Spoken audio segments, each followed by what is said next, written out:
नमस्कार विद्यार्थी मित्र आणि मैत्रिणींनो. आपण मागच्याच पार्टमध्ये मॅथमॅटिकल लॉजिक हा चॅप्टर स्टार्ट केलेला आहे. त्यामध्ये आपण पहिला पार्ट स्टेटमेंट पाहिला होता. स्टेटमेंट नंतर आपण लॉजिकल कनेक्टिव्हज पाहिले आहे. त्या लॉजिकल कनेक्टिव्हज मध्ये आपण 5 पार्ट पाहिलेले आहेत. लॉजिकल कनेक्टिव्ह आपण 5 टाइप्सचे घेतलेले आहेत. आज आपल्याजवळ आहे एक्सरसाइज 1.1. एक्सरसाइज 1.1 मधला क्वेश्चन नंबर 2 आज आपण घेणार आहोत. आता क्वेश्चन नंबर 2 डायरेक्ट याच्यासाठी की क्वेश्चन नंबर 1 आपण स्टेटमेंटचा घेतलेला आहे. स्टेटमेंट हा पहिला पार्ट आपण घेतलेला आहे. त्यामुळे हा क्वेश्चन 2 इथे आपण आज स्टार्ट करणार आहोत. यामध्ये आपल्याला म्हटलं आहे की right the following compound statements symbolically. बरोबर पहा, एकदम सोपा पार्ट आहे. घरी बसून पॉज करून तुम्ही लिहू पण शकता. क्वेश्चन आहे write the following compound statement. Compound statement म्हटलेला आहे. कंपाऊंड स्टेटमेंट म्हटलं म्हणजे त्यामध्ये लॉजिकल कनेक्टिव्ह यूज केलेले असतात. या कंपाऊंड स्टेटमेंटला आपल्याला सिम्बॉलिकली रिप्रेझेंट करायचे आहे. आता त्या पहिले ते सगळे सिम्बॉल आपल्याला माहित असले पाहिजे. मागच्या लॉजिकल कनेक्टिव्हज मध्ये आपण ते पाहिलेले आहेत. परत एक वेळा तुम्ही विसरले असाल किंवा रिवाइज करण्यासाठी मी तुम्हाला आठवण करून देतो की पहिला आपण जो पाहिलेला आहे फर्स्ट नंबरचा लॉजिकल कनेक्टिव्ह आपण पाहिला आहे कंजंक्शन. हे लिहून घेण्याची गरज नाही तुम्हाला, आपण मागच्या पार्टमध्ये घेतलेला आहे. फक्त आठवण करून देतो. कंजंक्शन म्हणजेच आपण त्याला म्हटलेलं आहे अँड. कंजंक्शन म्हणजेच अँड आणि त्याचा सिम्बॉलिक फॉर्म आहे या टाइपचा, म्हणजेच उलटा व्ही. कंजंक्शन मीन्स अँड आणि हा झाला त्याचा सिम्बॉल. सेकंड आपण पाहिलेला आहे डिसजंक्शन. डिसजंक्शन म्हणजेच होते ऑर. डिसजंक्शन म्हणजेच ऑर आणि त्याचा सिम्बॉल आहे या प्रकारचा, symbolically represent as V. V म्हणून आपण त्याचा यूज केला जातो. त्याला आपण डिसजंक्शन असं म्हणतो. हे नाव लक्षात ठेवा. कंजंक्शन म्हणजे अँड, डिसजंक्शन म्हणजे ऑर, हा त्यांचा सिम्बॉल आहे. थर्ड नंबर पाहिलेला आपण कंडिशनल. कंडिशनल किंवा त्यालाच आपण इम्प्लिकेशन असंही म्हणतो.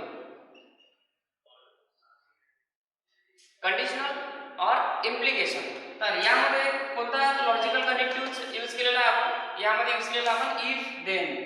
If dot dot dot then. If then याचा सिम्बॉलिक फॉर्म होता सिंगल एरो. थोडं फास्ट घेतो कारण रिव्हिजन असल्यामुळे. कंडिशनल आहे म्हणजे इम्प्लिकेशन. त्याचा लॉजिकल कनेक्टिव्ह असतो आपला इफ देन आणि हा त्याचा सिम्बॉलिक फॉर्म आहे सिंगल एरो. सिंगल एरो आपण वापरतो त्यामध्ये. फोर्थ लॉजिकल कनेक्टिव्ह होता बाय कंडिशनल.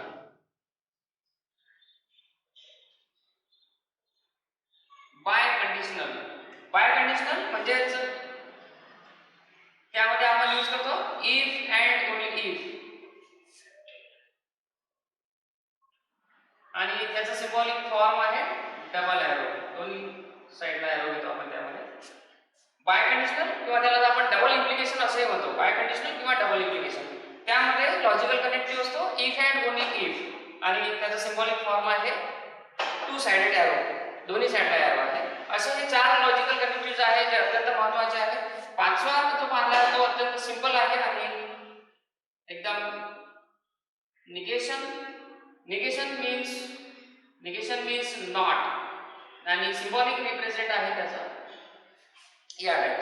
हे त्याचं सिम्बॉलिक रिप्रेझेंटेशन आहे. निगेशन म्हणजेच नॉट. आता यामध्ये आपल्याला निगेटिव्ह करायचं असेल तेव्हा आपण नॉट उपयोगात आणणार. ते आपल्याला पुढे पाहावंच लागेल. तर हे 4-5 कनेक्टिव्हज आहेत हे अत्यंत महत्त्वाचे आहेत. बरोबर लक्षात ठेवा. अँडचा सिम्बॉल हा होतो, ऑरचा सिम्बॉल हा होतो कारण आपल्याला सिम्बॉलिकली रिप्रेझेंट करायचा आहे या ठिकाणी. त्यामुळे अँड ऑर इफ देन साठी single arrow. If and only if जर दिसत असेल आपल्याला तर त्या ठिकाणी डबल एरो येईल आणि जिथे कुठे निगेटिव्ह सेंटेन्स जर दिसला आपल्याला नॉट दिसलं तर हा सिम्बॉल आपल्याला यूज करायचा आहे. हे 5 लॉजिकल कनेक्टिव्ह आहे. यावर आपण एक्झाम्पल पाहू आता.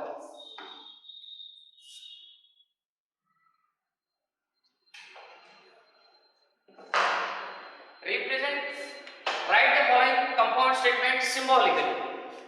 अत्यंत सोपं असे 2 स्टेटमेंट आपल्याला या ठिकाणी दिलेले आहे की Nagpur is in Maharashtra and Chennai is in Tamil Nadu. ज्यावेळेस आपल्याला कंपाऊंड स्टेटमेंट दिसत असेल त्यावेळेस सगळ्यात पहिले पाहायचं की ते कशाने कनेक्ट केलेलं आहे. तर या ठिकाणी आपल्याला लॉजिकल कनेक्टिव्ह दिसत आहे अँड. आता कुठे कुठे वेगवेगळे दिसेल, कुठे अँड दिसेल, कुठे ऑर दिसेल, कुठे इफ देन दिसेल, कुठे इफ अँड ओनली दिसेल, कुठे बटही दिसेल. बट येईल पाहू आपण नंतर. तर Nagpur is in Maharashtra and Chennai is in Tamil Nadu यामध्ये हे एक सिंपल स्टेटमेंट असे दोन सिंपल स्टेटमेंट अँडने कनेक्ट केलेले आहेत. म्हणजे हा झाला कनेक्टिव्ह या ठिकाणी. याला सिम्बॉलिकली जेव्हा रिप्रेझेंट करायचं असेल, सिम्बॉलिकली रिप्रेझेंट करायचं असेल त्यावेळेस आपण या ठिकाणी घेऊ की पहिला जो स्टेटमेंट आहे हा फर्स्ट स्टेटमेंट घेऊ, लेट P stands for आता हा P small p q r s असा आपण स्टेटमेंट साठी यूज करू शकतो. Let P stands for Nagpur is in Maharashtra.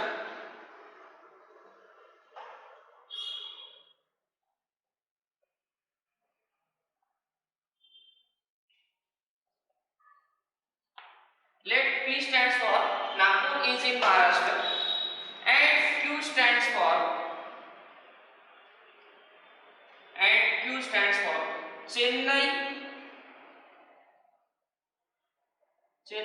is in Tamil Nadu and Chennai is in Tamil Nadu. असे दोन स्टेटमेंट आहे आपल्याला. हा फर्स्ट स्टेटमेंट दिला आपण P आणि सेकंड जे स्टेटमेंट आहे ते दिला आहे Q.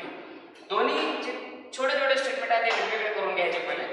आता आपल्याला सिम्बॉलिक फॉर्म चा आहे तो आहे अँड. त्यामुळे सिम्बॉलिक फॉर्म ऑफ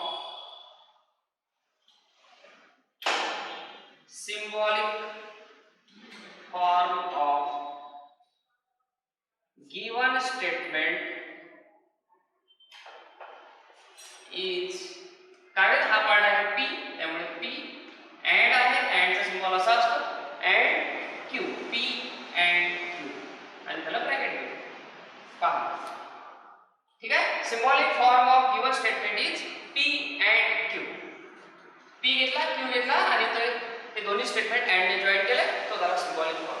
आपल्याला एवढंच म्हटलं आहे फक्त right the following statement symbolically. त्याचा एक ट्रूथ टेबल वगैरे आपल्याला विचारलेला नाही या ठिकाणी. ट्रूथ व्हॅल्यू आपल्याला विचारलेली नाही त्यामुळे पुढे लिहिण्याची काही गरज नाही. दोन स्टेटमेंट घ्यायचे आणि त्याचा सिम्बॉलिक फॉर्म लिहायचा आहे. या प्रकारे सॉल्व्ह करत जायचं. जिथे अँड असेल तिथे अँडचा सिम्बॉल वापरायचा, जिथे ऑर असेल तिथे ऑर वापरायचा, जिथे इफ देन असेल तिथे सिंगल एरो घ्यायचा आणि इफ अँड ओनली इफ असेल तर डबल एरो घ्यायचा, म्हणजे टू साइडेड एरो घ्यायचा. असे सिम्बॉल यूज करायचे. अत्यंत सोपा पार्ट आहे. बरोबर अभ्यासून घ्या.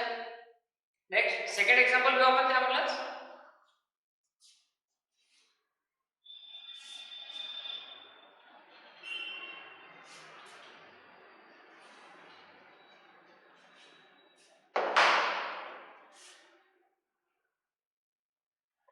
सेकंड एक्झाम्पल आहे triangle is equilateral.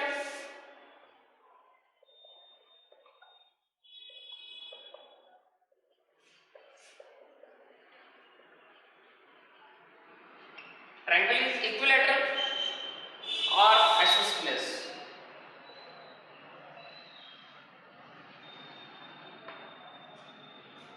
Triangle is equilateral or isosceles. आता तुम्ही म्हणाल or नंतर फक्त एक शब्द आलेला आहे, सेंटेन्स नाही किंवा स्टेटमेंट नाही आहे तिथे, पण ते स्टेटमेंट आहे. कारण आयसोस्केलेस कोण आहे तर आयसोस्केलेस कुणाच्या बाबतीत म्हटलेला आहे, ट्रायंगलच्या बाबतीत म्हटलेला आहे.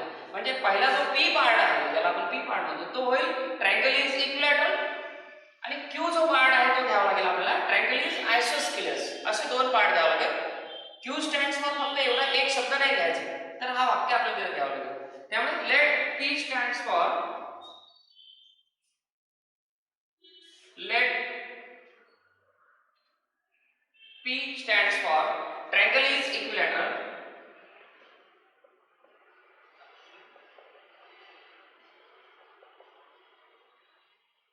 triangle is equilateral Q stands for काय तर ट्रायंगल आपल्याला त्याला जोडायचं आहे. त्यामुळे ट्रायंगल इज आयसोस्केलेस. दोन पार्ट झाले, ट्रायंगल इज इक्विलॅटरल आणि सेकंड पार्ट झाला triangle is isosceles. Then symbolic form of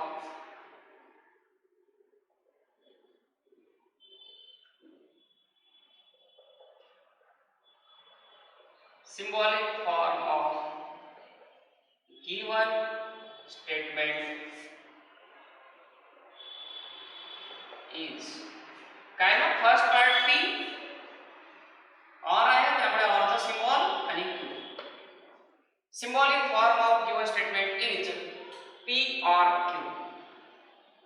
लक्षात ऑर इज त्यामुळे ऑर दोन पार्ट असे आपल्याला जोडायचे आहे. एवढं फक्त लक्षात ठेवायचं की फक्त Q तसं आपल्याला त्या ठिकाणी घ्यावं लागेल. ठीक आहे, सोपं आहे. नेक्स्ट थर्ड एक्झाम्पल त्यामध्ये आहे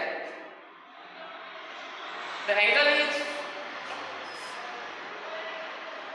right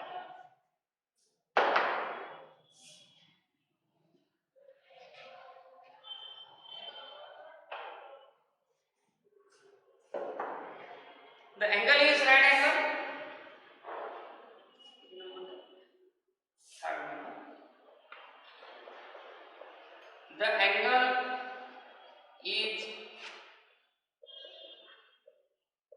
right angle.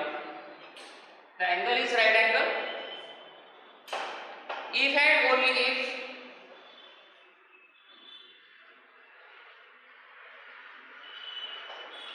if and only if it is of measure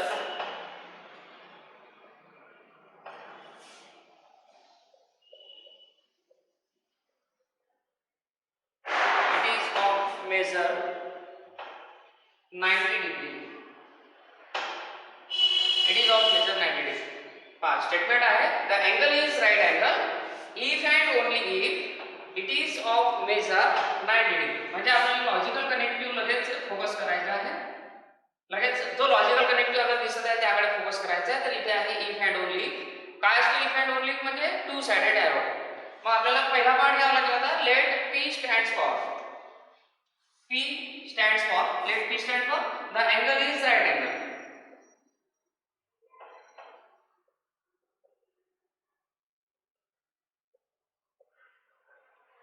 The angle is right angle. म्हणजेच 90 degree. The angle is right angle. Q part काय होईल तर if and only if च्या नंतरचा जो part आहे तो होईल Q part. That is it is of measure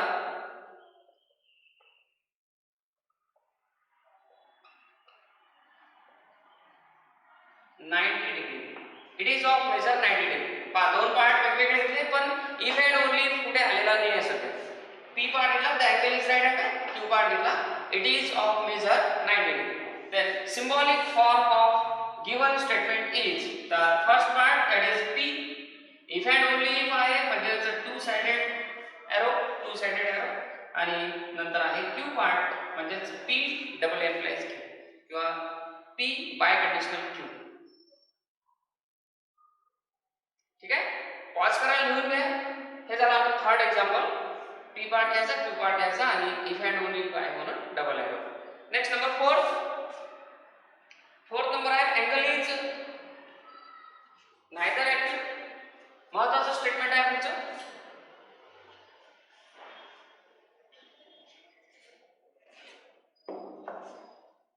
fourth number angle is neither actual.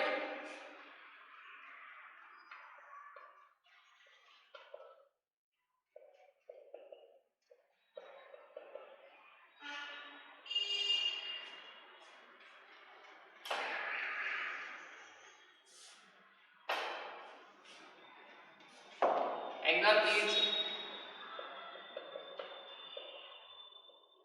neither acute nor obtuse. Statement आता एकदम वेगळं स्टेटमेंट आहे आणि महत्त्वाचं पण स्टेटमेंट आहे. स्टार करून ठेवा हे स्टेटमेंट. महत्त्वाचं स्टेटमेंट आहे आपल्यासाठी. Angle is neither acute nor obtuse. इथे घेताना आपल्याला पहिला जो P पार्ट आहे तो P पार्ट घेता येईल. आता लॉजिकल कनेक्टिव्ह काय दिसत आहे नायदर नॉर. आता हा तसं म्हटलं तर नायदर नॉर हा कनेक्टिव्ह आपण पाहिलेला नाही. लॉजिकल कनेक्टिव्ह मध्ये जे आपण पाच शिकलो त्यामध्ये नायदर नॉर नव्हता पण आपल्याला आता इथे आलेला आहे नायदर नॉर. पण नायदर नॉर मध्ये ऑर असतो त्याला नॉट दिलेला आहे. त्यामुळे आता इथे ऑर न यूज करता आपल्याला सिम्बॉल अँड यूज करावा लागेल. एवढं लक्षात ठेवा. जेव्हा ऑर असतो तेव्हा आपण ऑर यूज करतो पण नायदर नॉर जेव्हा येतो तेव्हा अँड यूज करायचं आहे आपल्याला. Then first part that is P. Let P stands for angle is acute. हा नायदर घ्यायचा नाही आपल्याला. त्यामुळे let P stands for angle is acute. हा झाला फर्स्ट पार्ट. Q पार्ट आहे ऑब्ट्यूस. तर डायरेक्ट फक्त ऑब्ट्यूस लिहायचा का नाही लिहायचा. फक्त हा एवढाच वर्ड तिथे लिहायचा नाही. तर तो ऑब्ट्यूस कशासाठी आहे तर अँगल साठीच आहे. त्यामुळे Q आहे angle is obtuse. Angle is obtuse. Angle is acute हा फर्स्ट पार्ट झाला आणि अँगल इज ऑब्ट्यूज हा सेकंड पार्ट झाला. आता नायदर नॉर आहे त्यामुळे काय आहे बरोबर पहा. Symbolic form of given statement is. Neither आहे म्हणजे त्यामध्ये नॉट आहे आणि इथे पण नॉर आहे म्हणजे तिथे पण नॉट आहे. आणि मी तुम्हाला सांग नायदर नॉर जर असेल तर आपल्याला अँडचा सिम्बॉल यूज करायचा आहे, ऑर नाही. अत्यंत महत्त्वाचा पॉईंट सांगत आहे. जेव्हा आयदर ऑर येतो तेव्हा आपण ऑरच यूज करतो, पण नायदर नॉर जेव्हा येतो तेव्हा सिम्बॉल अँड यूज करायचा आहे. मग यामध्ये काय आहे तर निगेशन, ॲक्यूटचं निगेशन म्हणजेच पहिलं निगेशन ऑफ पी, कारण पहिल्या पार्टला पण तो जो अँगल आहे तो ॲक्यूट एन आहे आणि ऑब्ट्यूज एन आहे असं आपल्याला म्हटलेलं आहे. त्यामुळे negation of P and negation of Q हा झाला त्याचा symbolic form. Symbolic form of given statement is negation of P and negation of Q. म्हणजे दोन्ही नाही म्हणून दोन्हीकडे नॉट आहे आणि नायदर नॉर साठी सिम्बॉल यूज करायचा आहे अँड. ठीक आहे, लिहून घ्या. हा झाला 4th नंबरचा स्टेटमेंट त्यामुळे. नेक्स्ट नंबर आहे 5th नंबर आहे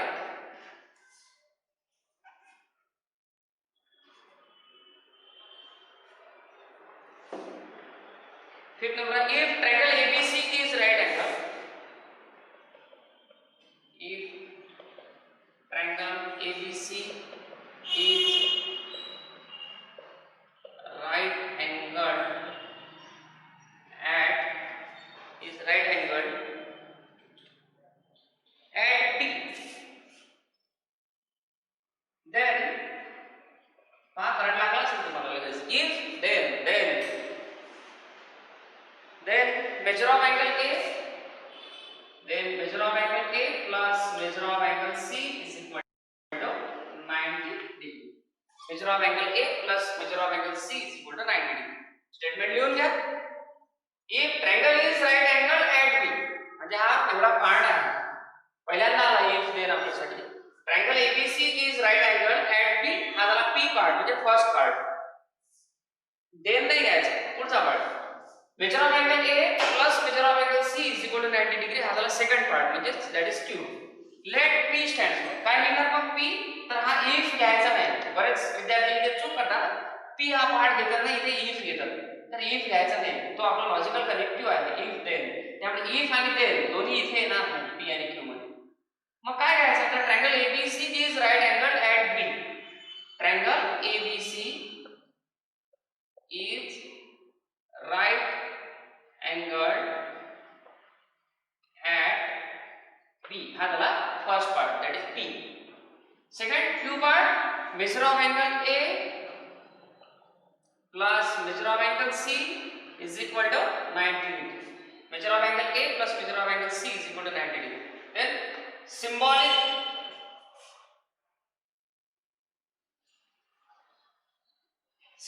form of spelling चुकलं होतं आपला sorry. symbolic form of given statement is. symbolic form of given statement is काय आता तर if then आहे पहिला पार्ट P आहे तुम्हाला सांगितलं बघा P. if then आहे म्हणजे सिंगल एरो घ्यायचा आहे. पहिला part P second part Q म्हणजे P implies Q. याला वाचताना आपण कसं वाचतो P implies Q. Conditional statement आहे याला आपण कंडिशनल सुद्धा म्हणतो.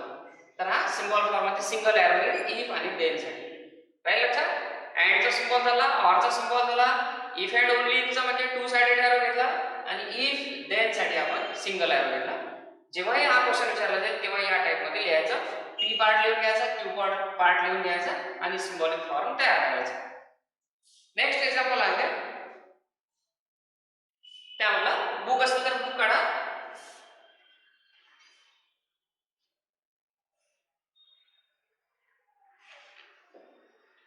फोर्थ नंबर 6 नंबर आहे Hima Das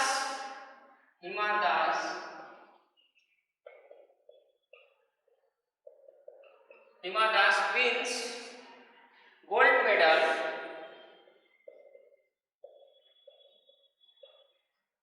if and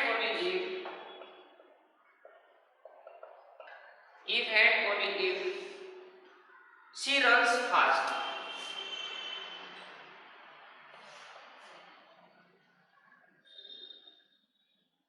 she runs fast. हा सिम्बॉल मोडून टाकायला लागेल.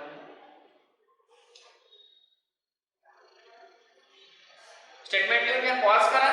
स्टेटमेंट लिहून घ्या पहिले. हिमा दास विन्स गोल्ड मेडल.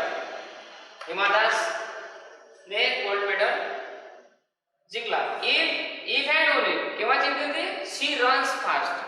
जर ती जोरात धावेल तर. इफ अँड ओनली हा आपला सिम्बॉलिक यूज करायचा आपल्याला. If and only if. मग काय पहिला P part. Let P stands for Hima Das.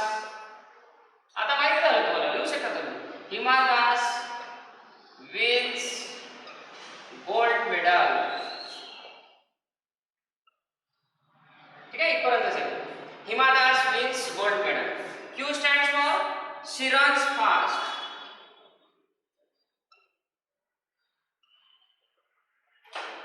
She runs fast. Then symbolic form of given statement is. Symbolic form of given statement is. काय symbolic form? पहिला part आहे P. If and only if आहे म्हणजे two sided arrow. आणि she runs fast म्हणजे Q part that is P double implies Q. Symbolic form there will P double implies Q. Note down करून घ्या. Pause करा video लागेल तर आणि लिहून घ्या. ठीक आहे. सोपा पार्ट आहे. आणि लास्ट एक्झाम्पल आहे त्यामधला बुक मधलं पहा. लास्ट एक्झाम्पल आहे 7th number.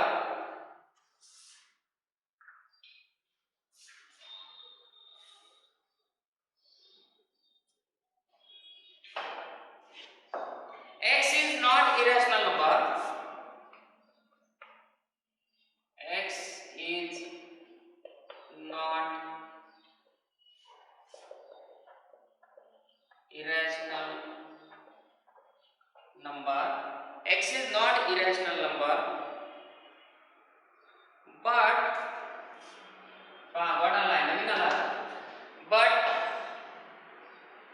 is a square of an integer. But a square of an integer. But a square of an integer. दोन स्टेटमेंट दिसले असेल तुम्हाला. आणि लॉजिकल कनेक्टिव्ह आहे बट. नवीन आला बट. तर बट एक डोक्यात फिट करून घ्या. बट म्हणजेच अँडच होतो. जो आपण सिम्बॉलिक फॉर्म यूज केलेला आहे अँड तोच होतो बट म्हणजेच. मग पहिला पार्ट ए ला तुम्हाला समजलं असेल. P let P stands for X is not irrational number.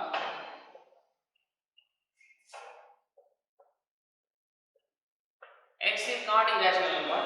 q part काय होईल तर स्क्वेअर ऑफ एन इंटिजर. पण कोणता? Square of an integer. कोणासाठी म्हटलेलं आहे स्क्वेअर ऑफ एन इंटिजर? तर x साठीच म्हटलेलं.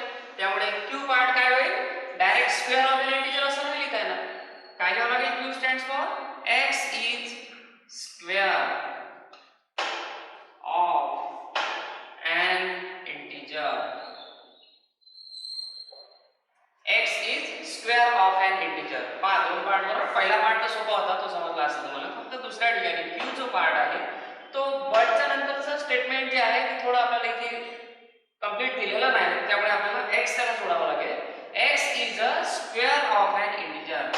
Then symbolic form of given statement is. symbolic form काय होईल symbolic form तर बट म्हणजे काय होतो and. आता आणखी एक यामध्ये एक थोडा चेंज आपण असा करू शकतो की इथे नॉट आलेला आहे. मग आपण नॉट जर घेतला तर हा पहिला पी पार्ट होईल. म्हणजे याला आपण असं लिहू शकतो की पी बट आहे म्हणजेच अँड आणि स्क्वेअर ऑफ एन इंटिजर म्हणजेच क्यू.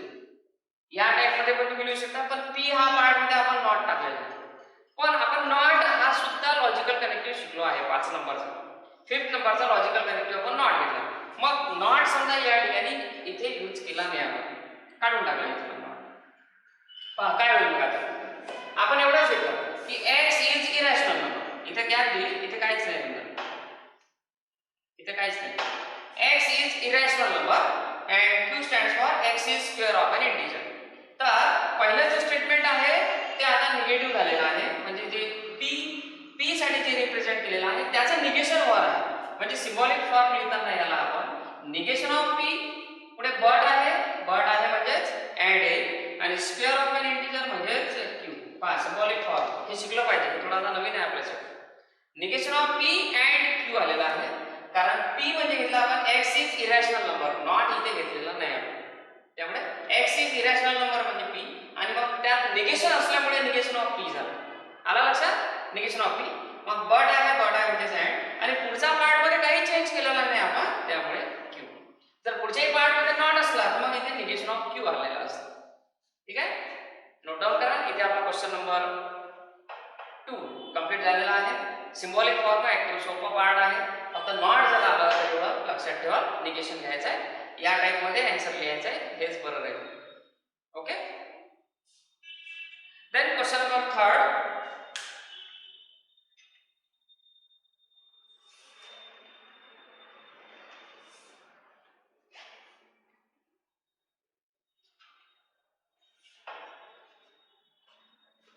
क्वेश्चन 3 आहे.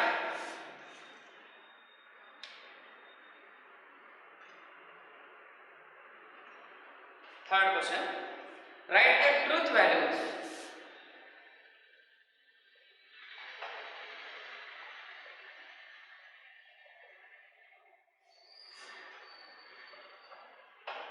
write the truth values of the following.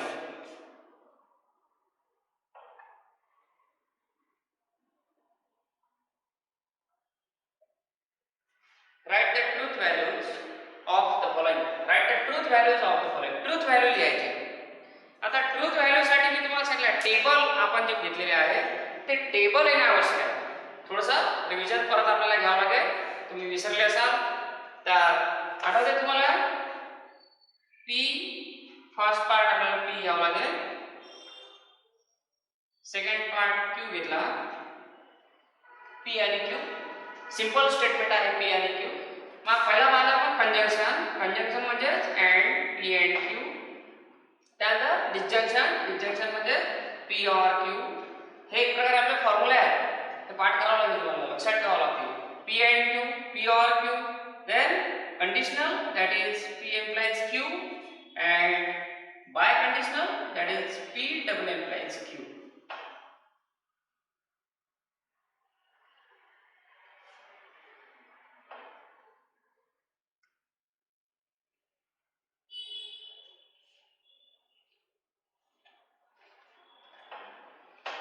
Revision घ्यायचं आपण, लिहिण्याची गरज नाही, आपण लिहिलं आहे मागच्या पार्टमध्ये. पी क्यू, मग इनिशियल स्टेटमेंट इथे काय सांगितलं पहिले? टी टी एफ एफ, दोन टी दोन एफ. क्यू पार्ट मध्ये काय घ्यायचं आहे? टी एफ असे दोन पार्ट घ्यायचे. टी टी एफ एफ आणि मग टी एफ. प्रत्येक ठिकाणी आपल्याला असं घ्यावं लागेल. इथे हा जो क्वेश्चन आहे इथे आपल्याला टेबल काढण्याचं काम नाही, पण याचा कन्सेप्ट आपल्याला इथे यूज करायचा आहे. हा कन्सेप्ट इथे यूज करायचा, आपल्याला पाहायचा आहे त्या ठिकाणी. मग पी अँड क्यू काय सांगितलं होतं अँड मध्ये? आठवा थोडंसं. अँड मध्ये काय सांगितलं होतं आपण? तर अँड मध्ये सांगितलं होतं की अँड मध्ये एफ स्ट्रॉंग असतो. एफ स्ट्रॉंग असतो म्हणजे दोन पैकी एक जरी एफ असेल किंवा दोन्ही जरी एफ असेल तर रिझल्ट हा आपल्याला एफ मिळतो. म्हणजे पी अँड क्यू मध्ये मग टी टी हे दोन्ही जर टी असेल तर टी अँड टी, तर दोन्ही ट्रू असेल तर ट्रूच होईल, म्हणजे टी अँड टी होईल. पण आता टी अँड एफ, दोन पैकी एक एफ आला तर रिझल्ट आपल्याला एफ मिळेल. आता एफ अँड टी मध्ये पण एक फॉल्स ऍक्टिव्ह आहे, म्हणजे एफ स्ट्रॉंग आहे त्यामुळे एफ येईल, आणि दोन्ही फॉल्स असेल तर एफ. हे झाला अँडच्या बाबतीत. असा रिझल्ट जो आहे तो असा पाठ करू नका डायरेक्टली पी अँड क्यू मग टी एफ एफ एफ असा पाठ करू नका. असा रिझल्ट पाठ करा की दोन्ही ट्रू असेल तरच त्या ठिकाणी ट्रू होतो. टी अँड एफ असेल तर दोन पैकी एक जरी फॉल्स असेल, एफ असेल तर रिझल्ट हा आपल्याला एफ मिळतो, म्हणजेच एफ स्ट्रॉंग असतो त्यामध्ये. आता ऑर मध्ये काय सांगितलं होतं? तर ऑर मध्ये टी स्ट्रॉंग असतो. मग परत या दोघांकडे पाहायचं, टी ऑर टी, दोन्ही टी आहे त्यामुळे रिझल्ट आपल्याला टीच मिळणार, T or T. T or F, मग दोन पैकी एक टी आहे आणि ऑर मध्ये टी स्ट्रॉंग असतो त्यामुळे टी ऑर एफ, तर टी रिझल्ट हा टी मिळेल आपल्याला. एफ ऑर टी म्हणजे एक टी आलेला आहे त्यामुळे टी होईल, पण दोन्ही फॉल्स आहे, टी आलेलाच नाही पुढे, दोन्ही फॉल्स आहे तर तिथे आपल्याला फॉल्स असेल म्हणजेच एफ मिळेल. F or F, that is F. हे झालं ऑरच्या बाबतीत. आता इम्प्लिकेशन मध्ये काय सांगितलं असं आपल्याला एक बाण मारायचा आहे. धनुष्यबाण आपण मारतो ना, तसा बाण मारायचा. इम्प्लिकेशन मग इथून इथे बाण मारायचा. मग काय सांगितलं होतं, तर टी एम्प्लाइज टी, तर हा टी पुढे सरकतो म्हणजे इथे टी येतो. T implies F, T implies F, तर हा एफ इथे येतो. जे इथे असते ना ते पुढे सरकते बाण मारल्याने. टी एम्प्लाइज एफ, तर एफ आला. आता एफ एम्प्लाइज टी, तर हा टी पुढे येईल. पण इथे लक्षात ठेवायचं आहे, दोन्ही फॉल्स असेल तर F implies F, then it is T, then it is T. F implies F T, इथे बरेच जणांची चूक होण्याची शक्यता असते. त्यामुळे लक्षात ठेवा, F implies F single arrow मध्ये एफ एम्प्लाइज एफ टी होतो. पहा, टी एम्प्लाइज टी, तर टी आला आहे. टी एम्प्लाइज एफ, तर हा एफ तिथे आलेला आहे. एफ एम्प्लाइज टी, तर हा टी पुढे आलेला आहे. आणि एफ एम्प्लाइज एफ म्हटलं तर टी. हे एक प्रकारचे आपले 4 फॉर्म्युलेज आहेत, ते तुम्हाला लक्षात ठेवावे लागतील. आता डबल इम्प्लिकेशन मध्ये काय कन्सेप्ट सांगितला होता आठवून पहा. काय सांगितलं होता, तर इकडचे जर दोन्ही सेम असेल तर रिझल्ट टी घ्यायचा. इकडचे जर दोन्ही वेगवेगळे असेल तर फॉल्स घ्यायचा. मग इथे टी डबल एम्प्लाइज टी, दोन्ही टी आहे म्हणजे रिझल्ट हा टी मिळणार. इथे दोन्ही वेगवेगळे आहे, वेगवेगळे आहे म्हणजे एफ मिळणार. इथे दोन्ही वेगवेगळे आहेत, F double implies T, F आणि टी आहे वेगवेगळे आहे म्हणजेच एफ येईल. आणि इथे दोन्ही सेम आहे, सेम आहे, तर इथे टी होईल, देन इट इज टी. अशा प्रकारे हा एक फॉर्म्युला आहे आपला. कशासाठी, अँड साठी, हा ऑर साठी, हा कंडिशनल म्हणजे इफ देन, आणि हा बाय कंडिशनलचा कन्सेप्ट लक्षात ठेवा. अँड मध्ये एफ स्ट्रॉंग असतो, ऑर मध्ये टी स्ट्रॉंग असतो. डबल इम्प्लिकेशन मध्ये बाण मारायचे आपल्याला, पण दोन्ही फॉल्स असेल तर रिझल्ट टी मिळतो. आणि डबल इम्प्लिकेशन मध्ये सांगितलं, इकडचे दोन्ही जर सेम असेल तरच रिझल्ट टी घ्यायचा. इकडचे जर दोन्ही वेगवेगळे असेल तर फॉल्स घ्यायचा. हा कन्सेप्ट आहे, यावर अवलंबून हा क्वेश्चन आहे आपला. आता write the truth values of the following.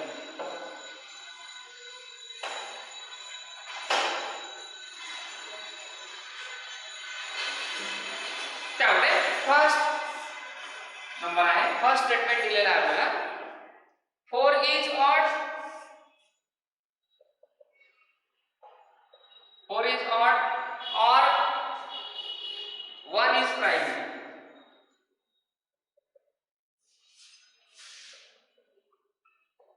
Four is odd or 1 is prime.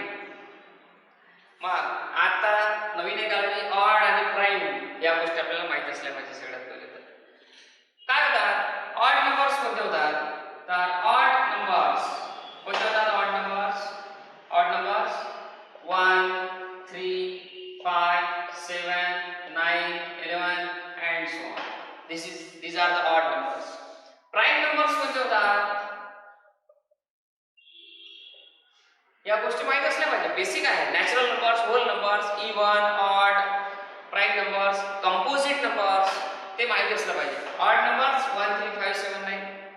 Prime numbers 1 हा प्राइम नाही, 1 पासून स्टार्ट होणार. प्राइम नंबर्स म्हणजे कसे नंबर, ज्याला दुसऱ्या कोणत्या संख्येने डिवाइड करता येणार नाही, दुसऱ्या कोणत्या नंबरने डिवाइड करता येणार नाही, असे नंबर्स होतात प्राइम. मग कुठून स्टार्ट होईल, तर 2 पासून स्टार्ट होईल. 1 never prime, 2 then 3 then 5 then 7 then 11 then 13 then 17 then 19 and so on. पहा इथे 9 आलेला नाही, कारण 9 ला 3 ने डिवाइड करतात. 15 आलेले नाही, कारण त्याला डिवाइड करतात. त्यामुळे these are the prime numbers 2 3 5 7 11. ठीक आहे, ऑड आणि प्राइम. मग आपल्याला या गोष्टी माहित असल्या पाहिजे, कारण आपल्याला ट्रूथ व्हॅल्यू पाहिजे. ट्रूथ व्हॅल्यू खरं आहे की खोटं आहे. मग पहिला जो पार्ट आहे 4 इज ऑड. आता लिहिण्याची पद्धती पहा कसं लिहायचं आपल्याला आन्सर.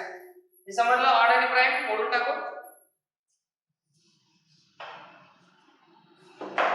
मग लेट p stands for, मगासारखं झालं. Let p stands for 4 is odd, 4 is odd. q stands for,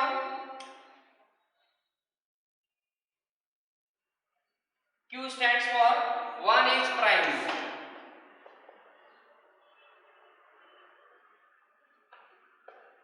4 is odd, 1 is prime. मग आहे का 4 ऑड आहे का,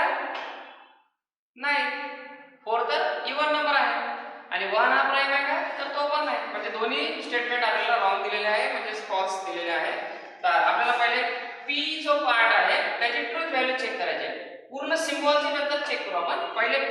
तर 4 इज ऑड, फॉल्स आहे, कारण 4 हा इव्हन नंबर आहे आणि याने ऑड म्हटलेला आहे, म्हणजे दिस इज फॉल्स. मग truth value of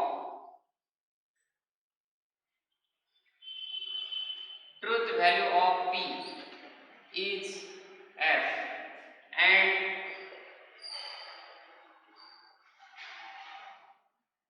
truth value of q is f. Truth value of p is f, कारण तो एक फॉल्स आहे आणि 1 हा सुद्धा प्राइम नंबर नाही, त्यामुळे ते पण फॉल्स आहे. दोन्ही फॉल्स आहेत. p पार्ट एक फॉल्स आहे, q पार्ट एक फॉल्स आहे. मग पुढे आता काय आपल्याला याचा लिहायचा सिम्बॉलिक फॉर्म. तर पहिले थोडं खाली न लिहिता साइडला लिहितो. Symbolic form of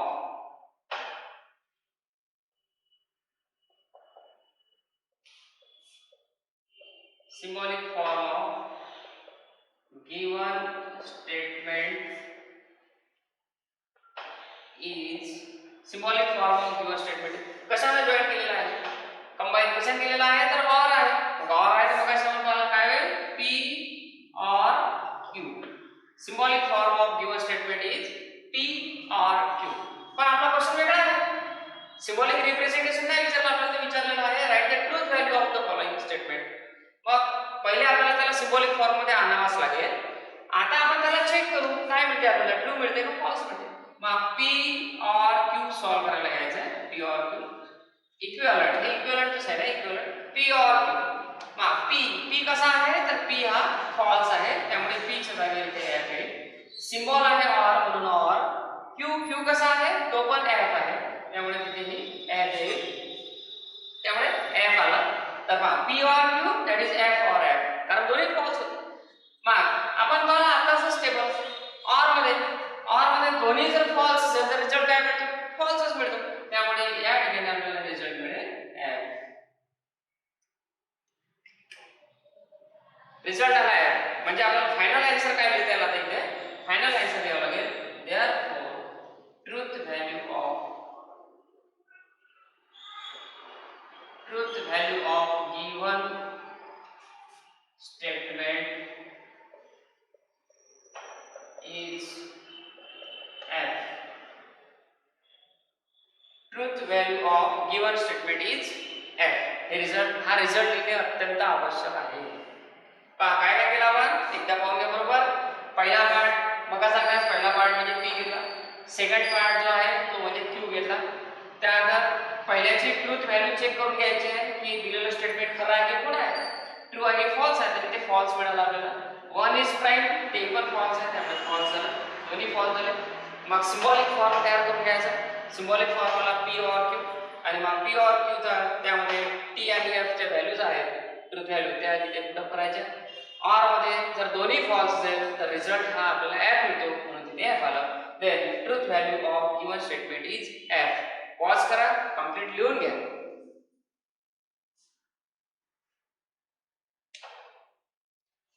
then second statement आहे 64 is a perfect square.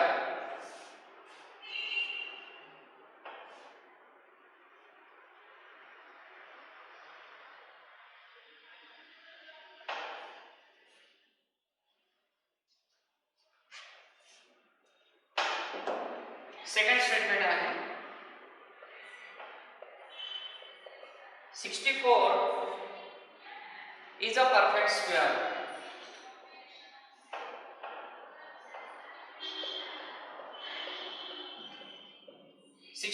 is a perfect square and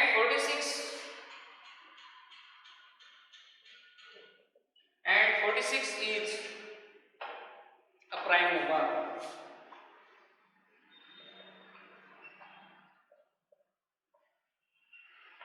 46 is a prime number. 64 is a perfect square and 46 is a prime number. मग काय सिम्बॉलिक फॉर्म मध्ये and यूज करायचं आपल्याला. Late p stands for, काय होईल, p stands for पहिला part म्हणजे 64 is a perfect square. 64 is a perfect square. Second part, that is q. 46 is a prime number.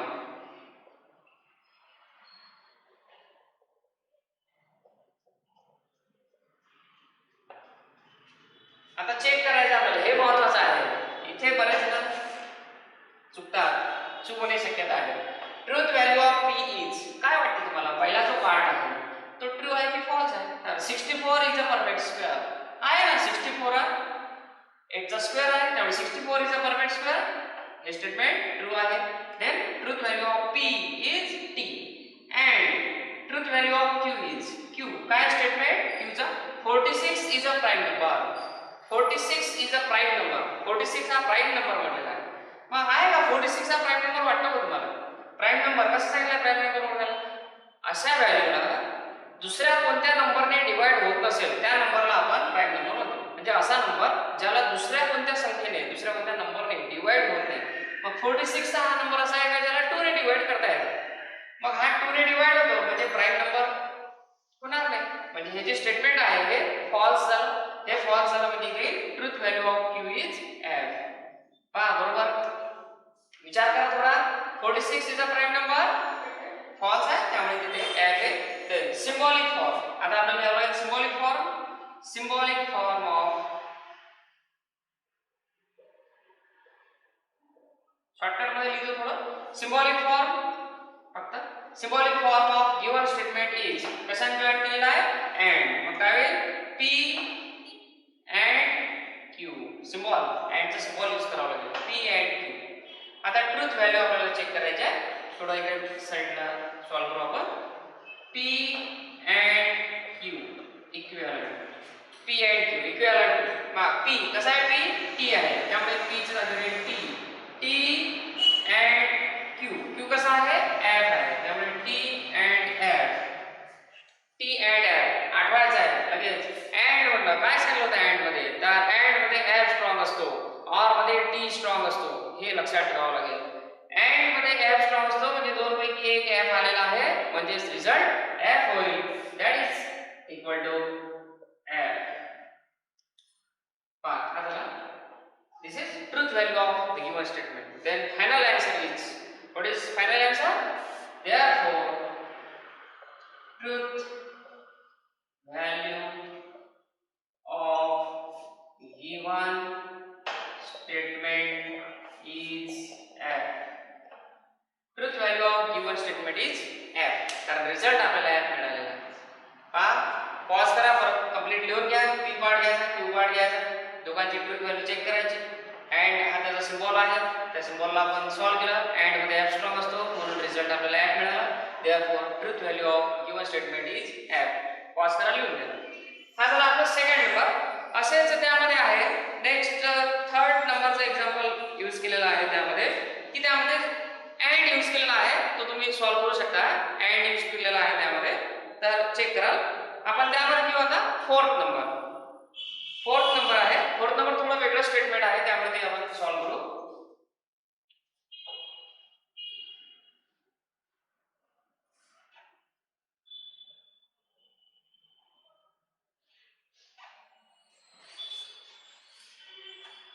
Fourth number पहा. It is not true that, थोडं वेगळं आलेलं आहे त्यामध्ये fourth number. It is not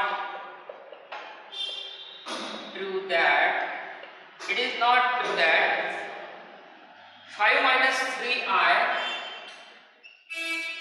5 minus 3i is a real number.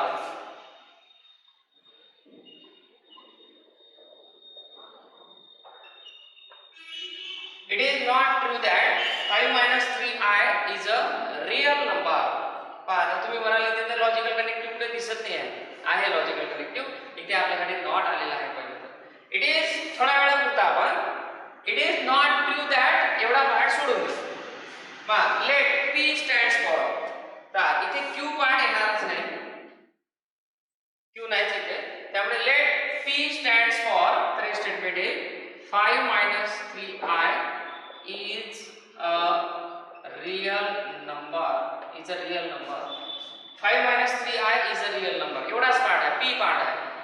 Q part नाहीच, काढून टाकला Q part नाहीच कारण दुसरं स्टेटमेंट नाही. मग आता पी तर घेतला, मग ट्रूथ व्हॅल्यू चेक करावं लागेल. Truth value of P is कसा आहे 5 - 3 आहे, हा रिअल नंबर आहे का? 5 - 3 आहे, 5 - 3 आहे मध्ये रिअल पार्ट आणि इमॅजिनरी पार्ट दोन्ही दिसत आहे, एकत्र आलेला आहे. रिअल पार्ट आणि इमॅजिनरी पार्ट ज्या ठिकाणी एकत्र येतो तो नंबर कॉम्प्लेक्स नंबर होतो. दिस इज नॉट रिअल नंबर, हा रिअल नंबर नाही. हा रिअल नंबर नाही तर काय होईल? Truth value of P is F. म्हणजे हे जे स्टेटमेंट आहे इकडचं ते फॉल्स आहे, तिकडचं स्टेटमेंट फक्त कंप्लीट नाही म्हटलं मी. एवढंच आहे 5 - 3 is a real number, this is false statement, false आहे. मग ट्रूथ व्हॅल्यू ऑफ क्यू तर घेण्याची गरज नाही ते, तर हा पार्ट आहे येणारच नाही, एवढं सोडून द्यायचं. सिम्बॉलिक फॉर्म, मग सिम्बॉलिक फॉर्म काय त्यात? तर it is not true that, not आलेला आहे म्हणजेच निगेशन, आणि पुढचा पार्ट म्हणजे पी म्हणजे हा झाला symbolic form. Negation of P this is symbolic form. मग सिम्बॉलिक फॉर्म झाल्यानंतर याला आपल्याला सॉल्व्ह करायचं आहे. Negation of P equivalent to निगेशनच्या जागेवर निगेशन घेतला, पी पी कसा आहे तर फॉल्स आहे, त्यामुळे पी च्या जागेवर इथे एफ येईल. आणि निगेशन ऑफ एफ, एफ चा उलटा काय होतो? एफ चं निगेशन काय होतो? तर एफ चं निगेशन होतो टी, म्हणजे इक्विव्हॅलंट टू टी, त्यामुळे आन्सर आला टी. आणि मग answer will final answer. Therefore truth value of given statement is T. Truth value of given statement is T. थोडा वेगळा आहे आणि महत्त्वाचा वाक्य आहे एवढाच. It is not true that असं जेव्हा आपल्याला दिसेल तेव्हा हा पार्ट म्हणजे पी पार्ट घ्यायचा फक्त. त्याची ट्रूथ व्हॅल्यू आपण चेक केली ते फॉल्स निघाला. त्याचा सिम्बॉलिक फॉर्म एवढाच होईल की निगेशन ऑफ पी, आणि मग निगेशन ऑफ पी म्हणजेच निगेशन ऑफ एफ. तर निगेशन ऑफ एफ काय होतो तर टी होतो, त्यामुळे truth value of given statement is T. Complete लिहून घ्या. असेच एक्झाम्पल सॉल्व्ह करायचे आहे. नेक्स्ट पुढचा पार्ट जो आहे त्यामध्ये सोपा आहे. पुढे मग इफ देन यूज केलेला आहे ते पण पाहून घेऊ. एक इफ देनचं स्टेटमेंट आणि त्यानंतर मग इफ अँड ओनली इफ आणि मग ऑर यूज केलेला आहे ते तुम्हाला करता येईल. एक शेवटचं एक्झाम्पल आपण त्यामध्ये घेऊ की इफ देनचं दिलेलं आहे आपल्याला.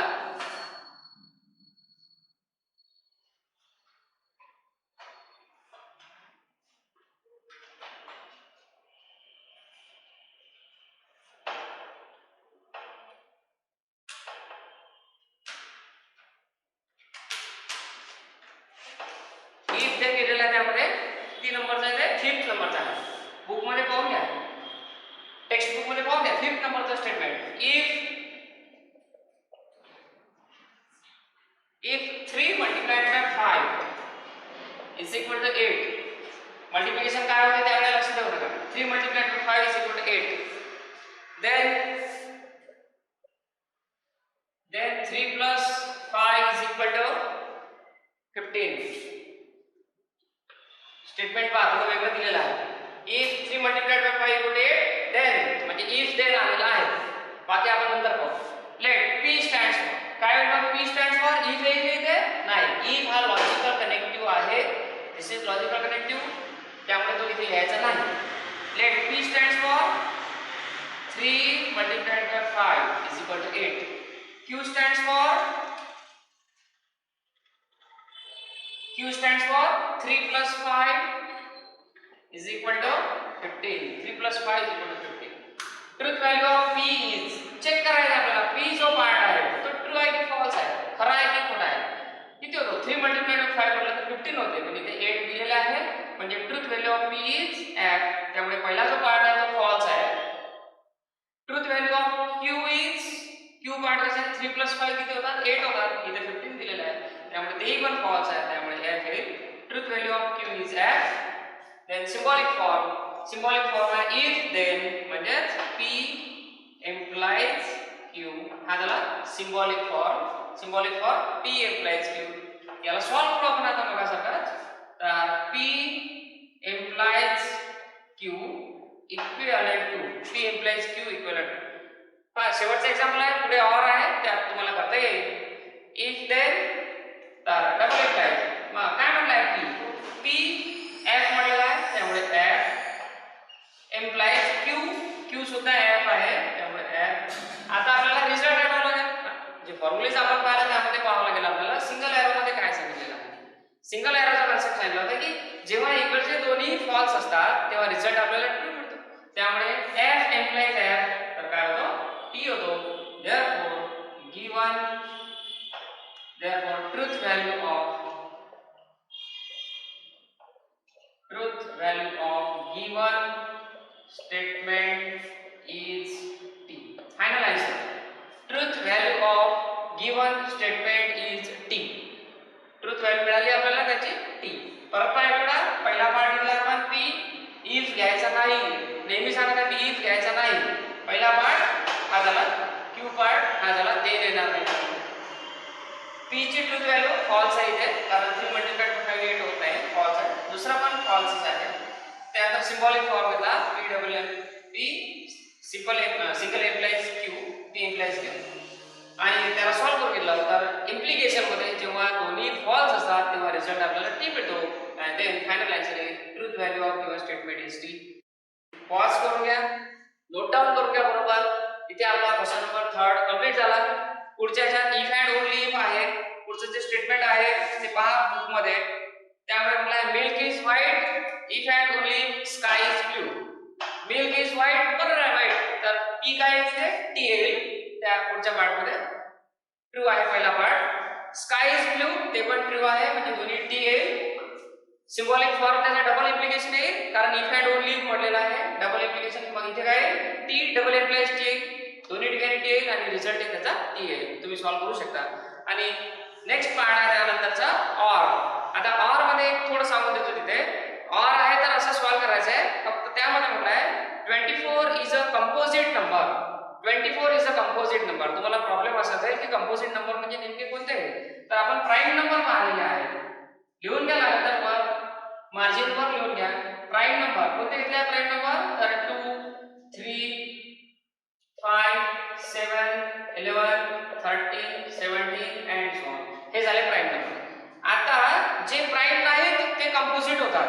लक्षात ठेवा हा कन्सेप्ट. कंपोजिट नंबर मग 1 येईल का, तर नाही. 1 नायदर कंपोजिट नॉर प्राइम. 1 हा प्राइमही नाही आणि कंपोजिटही नाही, त्यामुळे 1 सोडून द्यायचं. मग 2 इथे जे आता आलेले नाही ते नंबर इथे 2 इथे गेला, 3 इथे गेला, मग आला 4 म्हणजे 4 इथे. 5 वर गेला तर इथे येईल 6. त्यानंतर 7 वर गेला तर इथे 8. त्यानंतर 9. त्यानंतर 10. 11 वर गेला त्यामुळे इथे 12. 13 वर गेला 14 इथे, 15 इथे, 16 इथे and so on. These are the composite numbers. तर त्यामध्ये कंपोजिट नंबर असं म्हटलेलं आहे 24 इज अ कंपोजिट नंबर. तर आहे ना 24 हा कंपोजिट नंबर येईल त्यामध्ये. ट्रू आहे ते. आणि 17 इज प्राइम नंबर, तर ते ट्रू आहे. 17 हा प्राइम आहे आणि जॉईन केलेला आहे ऑर ला. तर सॉल्व्ह करता येईल तुम्हाला. सॉल्व्ह करून पहा, घरीच राहा, काळजी घ्या. क्वेश्चन नंबर 3 आपला इथे कंप्लीट झालेला आहे. आणि व्हिडिओ तुम्हाला कुठे पाहत असताना लिहित असताना थोडा फास्ट झाला असेल तर पॉज करा. पॉज करून तुम्ही लिहू शकता. ठीक आहे. धन्यवाद.